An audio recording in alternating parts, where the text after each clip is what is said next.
All right then, let's see. Part one of getting your file set up properly, or part one of our final setup is getting the file set up properly. So first things first, I'm bringing mine in from Illustrator. If you're not, you can skip this part. But I'm going to make sure that I'm working in ActionScript 3.0. If you're not, like if you built this in Flash but you started in HTML5 canvas, you need to make sure to change that. I'm changing the size. I like this size. You can use whatever size you want, as long as it's not the default of 550 by 400. And we say OK. And it takes a second. And we bring it in here. All right, so if you are bringing your file in from Illustrator, File, Import to Stage, and then I have to go looking for it because I'm not in the right folder. There we go. And he's right down there. So we have our guy.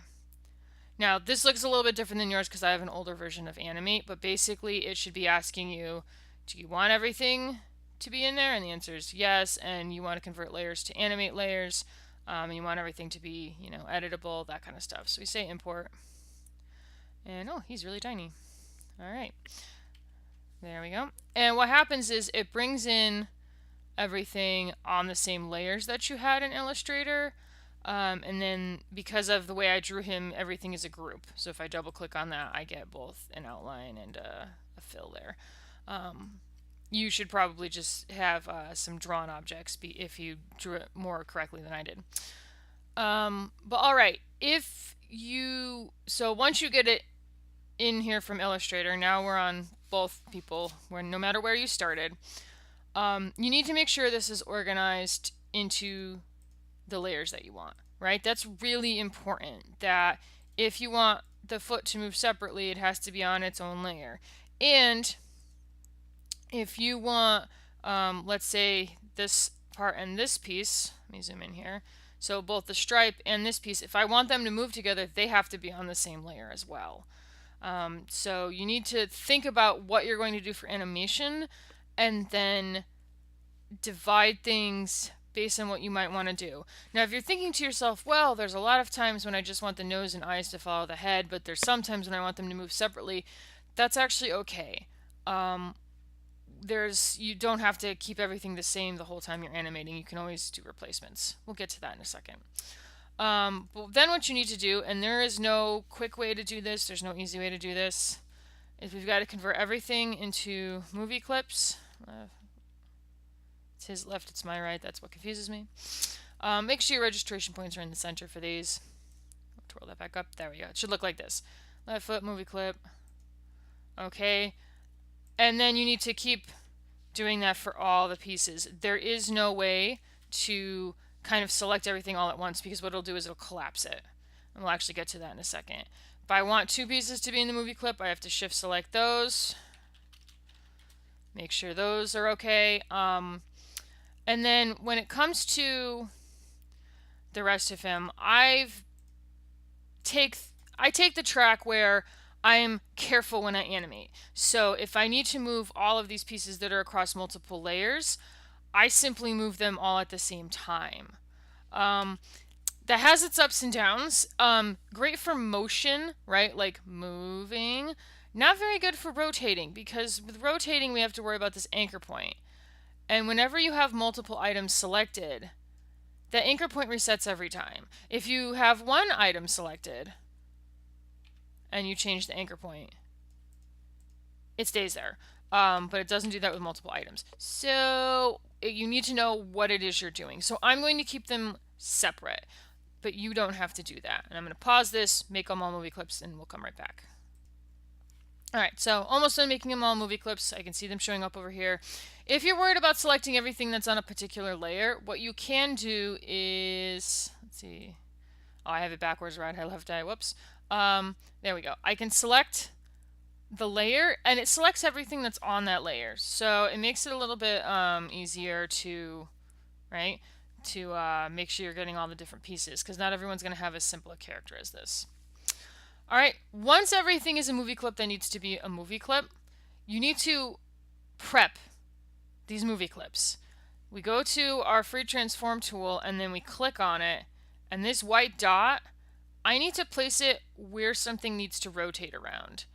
And that might change depending on once you test it and you kind of take a look at it and you're like, oh, that's okay. But you need to kind of test it out, right? So if I put this here and I start rotating it and I'm like, nah, that's not quite where I need to move this further down here. And you might discover things like this and you go in and you kind of reshape them. So the technical term for this is actually called rig wrecking. And it's basically where you have to test your character out and make sure they're going to work. I guess his anchor point for that would be down there. I don't really tend to, I don't really plan to rotate his eyes, right? So where you want it to rotate from depends entirely on how you want it to move, basically. All right, so there's a reason you want to set this up ahead of time. I'm kind of breaking this on purpose right now. When we get to animating later, all right, so don't worry, those things didn't disappear. They're just not there because there's no keyframes there, or there's no frames there at all. So let's say I'm working with this and for whatever reason I'm like, I want to spin this. Oh wait, his anchor point's in the wrong place. And I move it down here, right? And so I, have a starting frame that's over here. And then I'm like, all right, I'm going to come over here and it's going to come back to this point. And I think to myself, all right, I'm going to say create classic tween. Watch what happens. Here. So what's happening is the anchor point for here, I made it down at the bottom. But I did that after I made my new keys. And when I go to the new keys, you can see that the anchor point is back where it originally was. Anchor points are something that are keyable, which has a reason, but it means that you have to kind of prep characters beforehand and do this before you add any more frames. All right, so that's one reason why we're being picky. Okay. So, another thing is if you do not have any animation yet, this is an easier thing to do. We need to put this character inside a movie clip, like the whole thing.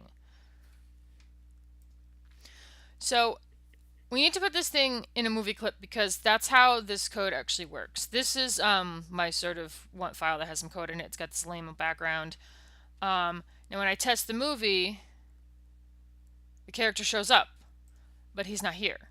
He's over here, right? My little dude is in his own movie clip, and when I double click on that movie clip, we can come in here and we can see all of his animation, his timeline, all his pieces. Remember the thing we did with the duplicates with a snowflake? One of the reasons we go over that is because you can have many, many levels to your character, to your animation, to whatever it is you're working on. And I just realized I haven't saved this, so we're gonna go ahead and just in case it all crashes on me. Alright, so how do we move him into a movie clip? Well, we can't just do this and say create symbol because it's going to collapse all these layers. These layers are important. We spend time on them, right? So how do we move something into, a movie clip? Well, what we can do is that we can create a baloney movie clip and throw him in it, right? So I made a shape. I'm going to get rid of it eventually. Oh, I missed a step. New layer. You must have your new baloney shape on a new layer. If you don't do that, it's going to run into trouble later. So, baloney shape, we say I'm naming this the alien. If your character's a dog, you have to name it the dog. If your character's a cat, the cat, so on and so forth. There's a reason for this. Code later on is going to look for this name.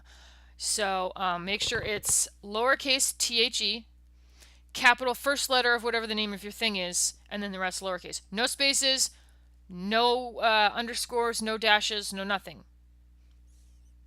And also make sure the registration point's in the middle. So we say okay.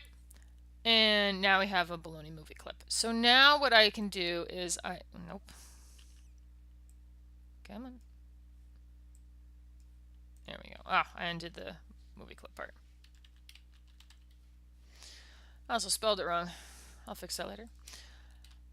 but I can shift select the layers. Now you can't Control C or Control X. That will copy the information that's in the stage. We need to right click, cut layers, right? You have to use the layers menu in order to do this.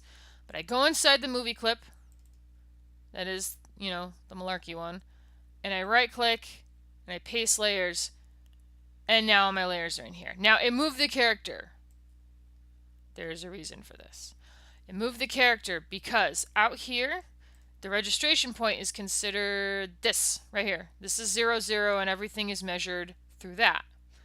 However, inside the movie clip, the registration point is at the center of the original shape. We cannot move this. We just can't. I can delete this square, and it looks okay up here, but when you click on it, he's still off to the side. So this is why it's a little bit easier to move this when you don't already have animation. And why do we need to move it? Well, one of the things that happens in the code is that it will procedurally flip him around to walk in the other direction. So when someone hits the right arrow key, it's going to not only do the motion, but it's going to flip him around so it looks like he's walking forwards and not backwards. Which means we need this registration point to be in his center. Like center mass, actually. So in my case, I probably want it there. So everyone's going to have a different place where their character flips around.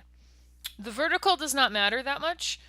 You certainly don't want the registration point somewhere up here because the vertical is how it's going to measure where the ground level is.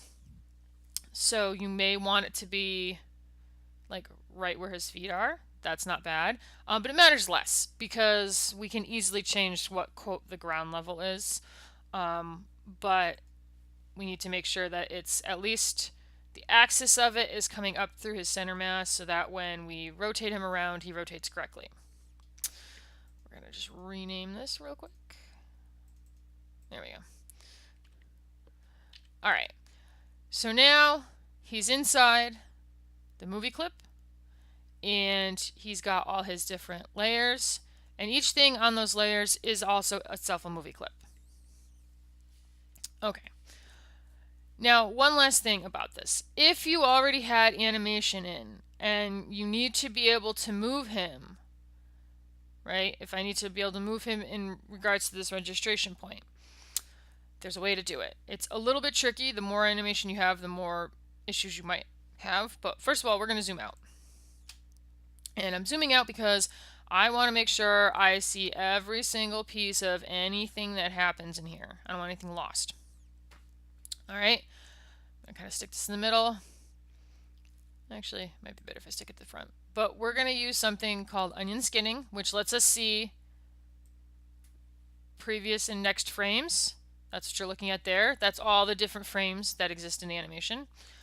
We're going to drag that all the way out. So now we can see all of the different frames of animation. There's something else we need to turn on. So if onion skinning is this right here, then 2 buttons down is edit multiple frames. And now we can drag select everything and move everything. Now, make sure your file is saved before you do this because you might break it. Because one of the harder things is making sure everything gets selected. Now, I just drag selected this whole thing, and it looks like by my timeline that I did get everything. If you see gaps in your timeline, it may be that it didn't. How do you know? Well, I'm gonna drag it way far away just so you can see. Aha, it didn't get this. Whatever this is, it didn't get it. And I know that because now I've got some random animation of it sliding across the screen. So we're gonna try this a different way. I'm going to try drag selecting from the back to the front the whole timeline. Oh, that was even worse.